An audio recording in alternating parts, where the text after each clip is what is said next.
ওই হারুনকে একদিন আমাকে যেরকম উলঙ্গ করছে, আল্লাহর কাছে এইভাবে হাত তুলে, আমি আর এইভাবে দোয়া করি না, এইভাবে হাত তুলে আল্লাহ আল্লাহ চিল্লায় তেজগাঁও থানায় বুক ফাইটটা চিৎকার করে মনে হচ্ছে মরে যাবো আমি, চিৎকার করে এইভাবে কান্না করতেছে আল্লাহ আল্লাহ আল্লাহ। এক পর্যায়ে থানায় যারা 2টা-2:30টার সময় ছিল সবগুলো 2-1টা অফিসার আমার সাথে কান্না শুরু করছে। আমার কান্না দেখে আমার মানে কি বলবো আপনার, ভয়ঙ্কর চিৎকার আর কান্না।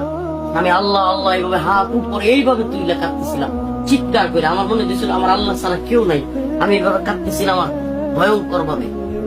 তো সিহেরি পর্যন্ত আমি তাহাজ্জুদ পড়ছি আর কান্না করছি, সিহেরি পর্যন্ত তাহাজ্জুদ পড়ছি আর কান্না করছি, চিৎকার করে কান্না করছি, একের পর এক কাঁদতেছিলাম আর একটা দোয়া করতেছিলাম আল্লাহ ওই হারুনকে একদিন আমাকে যেরকম উলঙ্গ করছে আল্লাহ আল্লাহ, আমি একটু বাড়ায় বলতেছি আল্লাহ তুমি এমন করে